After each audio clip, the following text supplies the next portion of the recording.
چطورید بچه‌ها؟ سلام، امیدوارم که حالتون خوب باشه. با یه ویدیو دیگه اومدیم، یه ذره تغییرات داشتیم، یه ذره دکوپاژو عوض کردیم و چون یه سری تغییرات اینجا داده بودم تو اتاق، میخواستم که یه ذره عوض بشه. این مگسه رفت تو دیوانم، برو زیرو سرطانزاد.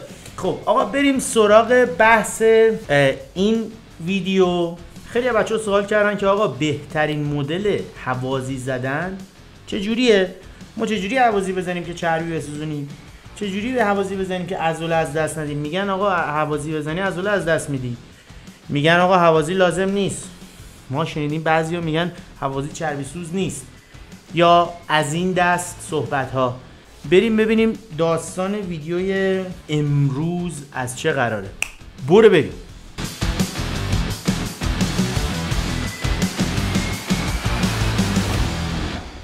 مهدی طیبی هستم AKA rebel dog. ممنون میشم که لایک کنید، ساب کنید، سوالی هم اگر دارید کامنت کنید که خیلی دمتون گرمه. شاید اون برای شما یه کلیک باشه، یه تایپ ریز، ولی برای من یه حمایت خیلی بزرگه. آقا بحث هوازی چیه؟ هوازی بزنیم نزنیم، چی کار بکنیم؟ هوازی اصلا یعنی چی؟ آقا هوازی یا ایروبیک هایی که و ورزش هایی که استقامتی هن، معمولا طولانی مدته و این هوازی بودنه به خاطر بحث اکسیژنه و این نفس کشیدن است. شما اکسیژن استفاده میکنید چون طولانیه، این میتوکندری شما به اکسیژن نیاز داره برای تامین انرژی. فعالیت بی هوازی اکسیژن حالا به هر حال شما که استفاده داری میکنید، ولی میتوکندریه و سوخت هایی که داخل عضله است خیلی سریعتر استفاده میشه، مثل ATP که هست، حالا اون خیلی سریع تمام میشه، فسفوکراتینه و همچنین گلیکوژنه یا گلوکوز داخل خونه. گلیکوژن هم حالا باز ما هم گلیکولیز بی هوازی داریم، هم گلیکولیز هوازی داریم. حالا خیلی وارد بحثش نمیشه. آقا الان بحث هوازی یعنی آقا اینو بدونید، ورزشی که مدتش طولانی باشه و شما نفس بکشید، ضربانتون بره بالا، قلبتون کار بکنه، سیستم قلبی عروقی کار بکنه و این کار باعث میشه که سیستم قلبی عروقی شما قوی بشه. مثال‌هاش چیه؟ دویدن، دوچرخه سواری، کوهنوردی، شنا. اینا همه ورزش‌های هوازی هستن. ورزش بی هوازی هم میشه انجام داد برای سوختن چربی، حالا جلوتر بهش میرسیم. بریم سر بحث خودمون. آقا هوازی باعث عضله سوزی میشه یا نه باعث چربی سوزی میشه؟ هوازی، ورزش هوازی سوخت اصلیش در واقع اون زون هوازی رو دارم میگم، اون جایی که شما میری توی سیستم هوازی. حالا خیلی از بچه‌ها میان مثلا میگن ما 10 دقیقه هوازی بزنیم یا مثلا 15 دقیقه هوازی بزنیم. حقیقتش اینه که اون هوازی نیست. شما مثلا هوازی که بخوای بری تو سیستم هوازی 40 دقیقه معمولا طول میکشه که ضربان شما بیاد بالا، مثلا 120 130 با توجه به سن شما. این هی میتوکندری داره انرژی تولید میکنه، این ذخایرش کمتر میشه، ذخایر در دسترسش میاد سراغ چربی. اونجا که میاد سراغ چربی دیگه یه دونه قوسی داره اصطلاحاً که کربوهیدرات کمتر میشه، چربی میاد بالا. اونجا زون هوازیه که یه ضربان مشخصی هم داره که حالا باز اینم جلوتر بهتون میگم. ورزش هوازی سوخت اصلیش چربیه، اما به این معنی نیست که سوختای دیگه استفاده نمیشن، نه. وقتی که شما طولانی مدت مصرف ورزش میکنید، این مصرف چربی میاد بالا، کربوهیدرات و حالا سوختای دیگه، پروتئین هم خیلی طولانی مدت باشه استفاده میشه، آمینو اسید و کربوهیدرات کمتر میشه دیگه. شما اگه ماراتونیستا رو نگاه کنید که دیگه ته هوازیان، یه ذره چربی ندارن، به خاطر اینکه تو اون ورزشی که انجام میدن همیشه داره چربیشون سوخته میشه. و البته حالا بحث این هم هست که اون اصلا کلا نمیخوان وزن بگیرن، که بخوام وزن بگیرن اصلا با سیستم ما بدنسازای ذره قضیهشون فرق داره، ولی خب سیستم قلبی عروقی بسیار بسیار قوی و عجیب غریبی داره. بریم سراغ اون یکی سوال که میگه آقا هوازی اگر بزنیم ما عضلاتمون سوخت میشه. باید بگم که مطالعاتی که انجام شده اومدن دیدن که وقتی شما این دوتا رو با هم انجام بدید، هم تمرین مقاومتی، هم وزن زدن و هم هوازی، میتونه روی رشد شما تاثیر منفی بذاره. اما به این معنی نیست که رشد نمی‌کنید، رشد هست، اما اونی که فقط تمرین مقاومتی کرده و وزن زده عضله بیشتری به دست آورده تا اونی که هوازی هم زده. اما یه سری راهکار وجود داره که اینو بهتر بکنیم. خب ما قصدمونه که ترکیب بدنمون بهتر بشه. ترکیب بدن یعنی چربی کمتر، عضله بیشتر. بالاخره شما بخواید یه بالانس این وسط پیدا کنید مهمه دیگه. مطالعاتی که اومدن بررسی کردن این قضیه رو دیدن که شما اگر زیاد از حد هوازی بزنید بله میتونه تاثیر منفی بذاره. زیاد از حد یعنی چی؟ یعنی هفته‌ای، حالا مطالعه‌اش نمیذارم، هفته‌ای بین 2 تا 3 جلسه، یعنی این 3 جلسه ماکسیمومش میتونه باشه، از لحاظ اینکه بگم بیشترین بهینه ترین حالتش باشه که کمترین عضله سوخته بشه. 3 جلسه، 4 جلسه، 2 تا 3 جلسه، حالا مطالعات مختلف چیزهای مختلفی میگن، و 30 تا 40 دقیقه بیشتر نباشه هر جلسه. اما وقتی هی بیشتر بشه این میتونه تاثیر منفی روی گین های عزیز شما بذاره. حالتی که شما میخواید هوازی بزنی هم مهمه. یعنی چی؟ مطالعات دوباره اومدن اینو بررسی کردن، دیدن که شما اگر خواستید هوازی بزنید و وقت نداشتید، بهترین حالتش اینه که شما بعد از تمرینتون بیاید اینو بزنید، نه قبل از تمرینتون. چرا؟ چون که قبل از تمرینتون وقتی هوازی بزنید، اشتباهی که خیلی از بچه‌ها میکنن، قبل از تمرینتون بزنید باعث میشه که شما رو تمرینتون تاثیر منفی داشته باشه و قدرتتون کمتر بشه، ستای کمتری بزنید. اینم حتی مطالعهش. ولی بهترین حالتش طبق مطالعات اینطوریه که شما توی تایم جدا بزنید و حداقل 6 ساعت فاصله بدید. بهترین حالتش اینه که 6 ساعت قبل باشه. یعنی چی؟ یعنی مثلا شما صبح هوازیتون رو بزنید، بعد از ظهر تمرین وزنتون انجام بدید. حالا اینجا بحث این میاد که آقا صبح ما هوازی ناشتا بزنیم یا غیر ناشتا بزنیم. این کاملا بستگی به خودتون داره، بستگی به شرایط داره. یه مدت خیلی ترند شده هوازی ناشتا چربی میسوزونه فلان، بعد اومدن آقا نه چربی نمیسوزونه. هوازی ناشتا در حقیقت خود فعالیتش بیشتری مقدار چربی میسوزونه. چرا؟ چون شما خواب بودی، ذخایر گلیکوژنت کمه، هیچی هم نخوردی. وقتی که میرید هوازی بزنید، ناشتا هم یعنی که فقط یه لیوان آب بخوری بری، نه اینکه بعضیا میگن آقا ما BCAA بخوریم، وی بخوریم، گلوتامین بخوریم که بریم. اون یه هوازی ناشتا نیست، اون فد استیت کاردیوه. یعنی اگه شما تو اون حالت برید بیشترین مقدار چربی سوزی رو داره. اما از طرفی هم میتونه کاتابولیک باشه، چون که شما توی حالت کاتابولیک هستید. اما بچه‌ای که دارو میزنن و بچه‌های مسابقه‌ای خیلی با این قضیه مشکل ندارن، چون دارو آندروژن زیادی توی خون هست و این اتفاق نمیفته و مشکلی نداره. حالا با توجه به وضعیت دارویی که استفاده میکنن، این داره اینجا استخر اومده، استخر زیرو اومده، مگه برو دیگه ولم کن. اگه خوردم میشم پروتئین بیشتری، حالا عیب نداره. پس بچه‌ای که دارو میزنن با این قضیه مشکلی ندارن، چون به احتمال زیاد سوماشو زده، استروئید هم که تو خونش هست. برو بریم دیگه هوازی تو بزن، اشغال کن دیگه. ولی بچه‌های نچرال که بیشتر مخاطبای ما احتمالاً نچرالن، حواسشون باشه که خیلی این قضیه رو زیاده روی نکنن. من خودم به شخصه دوست دارم هوازیمو ناشتا بزنم، چه دوره باشم چه نباشم. چرا؟ به خاطر اینکه دوست ندارم شکم پر برم هوازی بزنم و یا ورزش بکنم و حس خیلی بهتری بهم میده.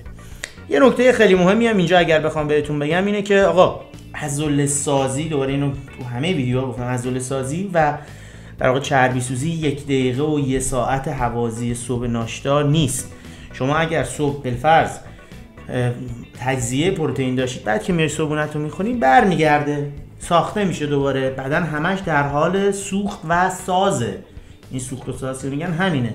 شما اگه اینجا عضله از دست بدی، بالفرض مثلا 5 گرم عضله از دست بدی، بعد که بیای صبحونه‌تو بخوری یه چرتی بزنی ساخته میشه. خیالت راحت. پس اینم وضعیت هوازی ناشتا. من خودم اگه بخوام اینجا یه پیشنهاد بدم، 3 روز تو هفته به نظر من هوازی ناشتا اتفاقی ایجاد نمیکنه. اگه شما پروتئین تو منزل کافی باشه، تمرین مقاومتیتون هم خوب انجام بدید، بهترین حالت. یکی از مثالایی که بچه‌ها کار اشتباه میکنن، مخصوصا دخترها، خانوما این کارو میکنن که میخوان لاغر بشن اصطلاحاً، همش میرن هوازی میزنن، تمرین درست وزنه انجام نمیدن، مردونه میشن. به خاطر این قضیه میرن هوازی میزنن. صبح هوازی، نه تو باشگاه میره دوچرخه میزنه، صبح میره تو پارک غیر میده، نمیدونم، نه هوازی حساب میشه.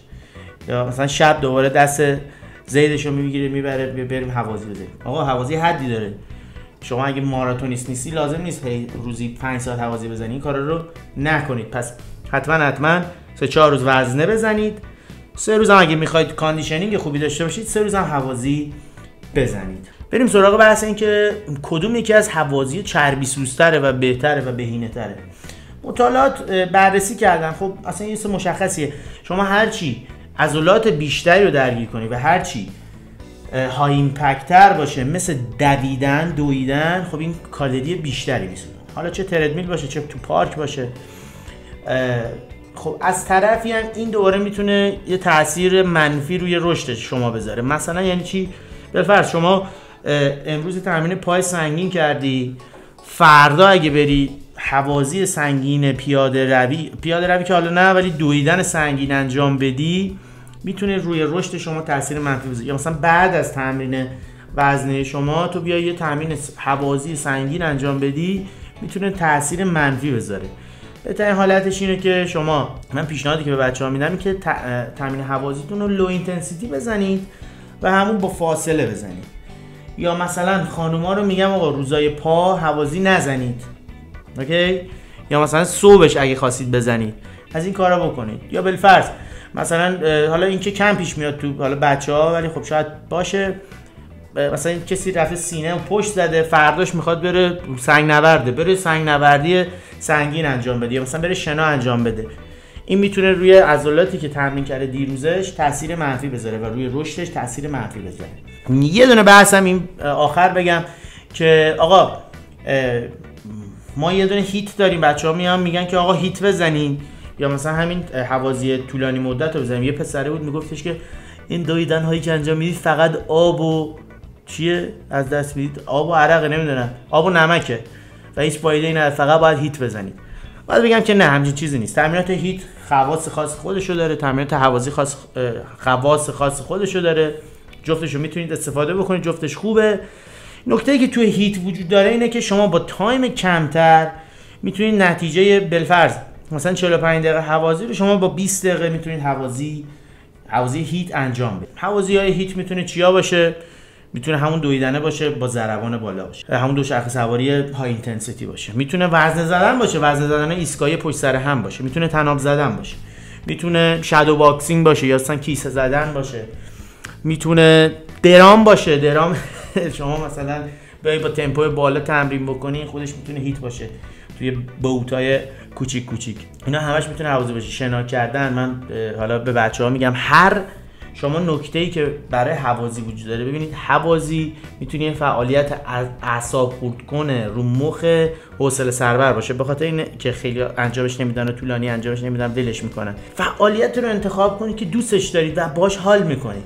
من یه مدت دوچرخه سواری میکنم، یه مدت میرم میدوام، یه مدت پیاده روی میکنم. الان حالا تازه درامو شروع کردیم، الان درام زیاد میزنم، اونم به عنوان هوازی است، ولی یا مثلا دوچرخه سواری من میرم و فعالیتی رو چیز کنید که حال بده بهتون، اینجوری نباشه که عذاب باشه. خانم‌ها شاید دوست داشته باشن تایم بذارن، موزیک بذارن مثلا برقصن، خیلی خوبه، اوکی. خیلی از پسرا هم شاید این کارو بکنن، مثلا مشکل نداره.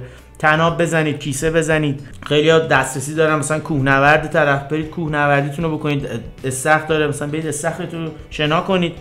همه اینا میشه. سکس وحشی میتونید انجام بدید، غیر وحشیش هم میشه، ولی خب یه ذره شاید فرسایشی باشه و اذیتتون کنه. خلاصه فعالیتی رو انتخاب کنید که دوستش داشته باشید و بتونید بهش بچسبید. نکته ای که توی هوازی است و کلا لایف استایل بدنسازی و لایف استایل ورزشی اینه که بچسبید به اون روتینه، انجامش بدید، تکرار تا نتیجه رو ببینید. آقا ما هوازی بزنیم، مثلا غذا بخوریم، این میتونه اون رو جبران کنه. باید بگم که نه، همچین اتفاقی نمیفته. شما صبح تا شب هوازی بزنید، غذاتون رو بیشتر از نیازتون بخورید، همون چاق خسته‌ای که بودید میمونید. اگه قراره که شما درصد چربیتون رو کم کنید، حواستون باشه رژیم مهمترینه و شما نمیتونید با هوازی این قضیه رو خیلی کاری بکنید اگر رژیمتون بد باشه. در رابطه با ضربان صحبت کردم، حالا چند وقت پیشم استوری گذاشتم. در واقع یه ضربان فت برنینگ زون داریم یا فت برنینگ هارت ریت داریم که این چیه؟ یه فرمول داره، مطالعات اومدن انجام دادن که آقا شما اگر ضربانتون بین، حالا یه ذره بخوام منصفانه تر و بازتر بخوام بگم، بین 55% تا 70% ضربان بیشینه شما اگر باشه، شما بیشترین چربی رو تو این زونه دارید میسوزونید. یعنی چی؟ 220 منهای سنتون میکنید. مثلا من که بدبخت و پیر شدم الان 220 31 منهاش کنیم، حالا بگیم 30 یه ارفاقی به ما بکنیم، میشه 190. 70%ش میشه، حالا 60% 70%ش میشه 130 120. بین 120 تا 140 نگه دارم من ضربانو، بیشترین مقدار چربی سوزی رو برای من داره و میتونه ضربان خیلی خوب باشه. چیز سختی نیست، فقط باید میگم طولانی انجامش بدید. اما کسی که میخواد هیت انجام بده، مثلا میاد با ضربان 160 تا 170 تا یه بوت انجام میده، یه استراحت میکنه، یه بوت انجام میده، یه استراحت میکنه، هی این کارو انجام میده. اینم یه هیت خیلی خوب، مثلا 20 دقیقه میزنه، وقت نداره به جای اینکه 50 دقیقه یه ساعت بره حوازیشو بزنه. بخوام یه جنبندی کنم مگه مرد کلاژو بعد میگرفتم که نگرفتم.